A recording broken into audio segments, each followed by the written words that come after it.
The regenerative revolution. Okay, so we've all heard the buzz about stem cells, right? They are talked about like this miracle cure for just about everything. But what if I told you the way they are commonly used is, well, it's fundamentally flawed? We're about to dive into a revolution in cell science that's going to change everything you thought you knew. You hear about all these athletes and celebrities getting stem cell injections, and it sounds amazing. But here's the thing. There's a huge unspoken problem with how these treatments actually work. Or, how they don't work once they are inside your body. So get this. Here's the first jaw-dropping number. When those stem cells are injected, a staggering 95% of them die almost immediately. They just don't survive in that new environment.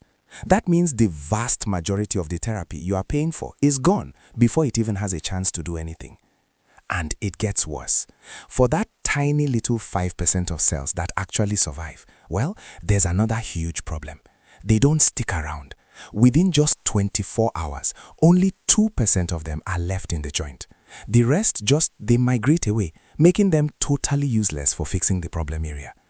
But see, it's not just about the cells dying or wandering off. There's an even deeper issue here, a real fundamental misunderstanding of what these cells are actually doing in the first place. This is really the core of the problem. So here's the crucial point. Those conventional stem cells, they are basically just a potent anti-inflammatory.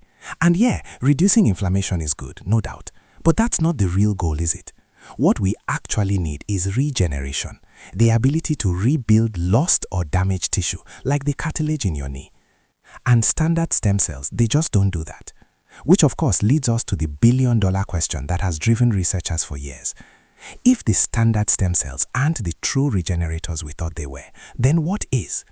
Where in the world do we find cells that can actually rebuild our bodies from the ground up?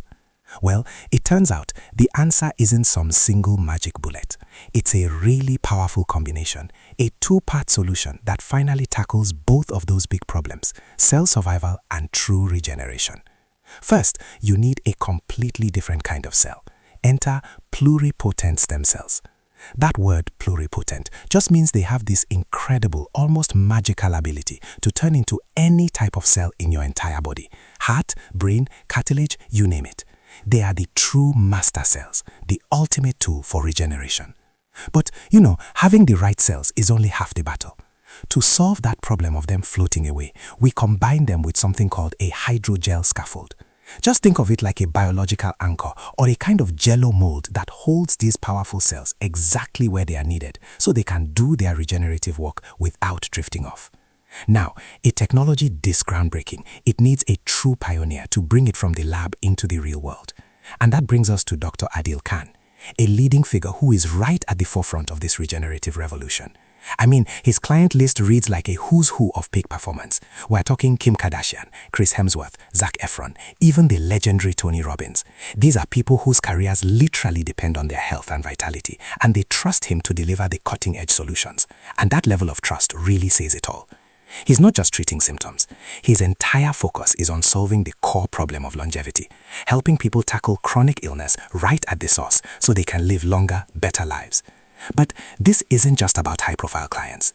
The real test of this technology, the real proof, is its impact on everyday medical conditions and the results from clinical trials. Well, this is where the story gets truly transformative. And here it is, the proof. In clinical trials, the results are just stunning. Imagine, after having a stroke, people regaining a normal quality of life. Or after a heart attack, seeing improved heart function and reduced scarring. These aren't small improvements. These are genuinely life-changing outcomes. This chart just visualizes that impact so clearly. You can see that big measurable improvement in the heart's pumping ability after the treatment. I mean, we are talking about repairing damage to one of the most vital organs in the entire human body. It's incredible. So what does all this mean for us, for the big picture? Well, this technology isn't just about fixing specific injuries. It's about going deeper and tackling the very process of aging at its core. You see, scientists have identified what they call the hallmarks of aging. And these are basically the fundamental root drivers, the deep down cellular reasons that cause our bodies to break down over time. And one of the most important of these hallmarks is something called mitochondrial dysfunction. Essentially, the little power plants inside all of our cells start to fail. And that leads to a loss of energy and function that we all experience as getting older. This brings us to the holy grail of longevity science. Forget just slowing down aging for a second. The real question is, can we actually reverse it? Is it possible to restore youthful function to an old, tired, failing cell? And what's so incredible, so mind-blowing, is that the answer appears to be yes. With these very cellular technologies and regenerative medicines we've just talked about, we are entering an era where we don't just manage aging, we can actually restore function to the cell.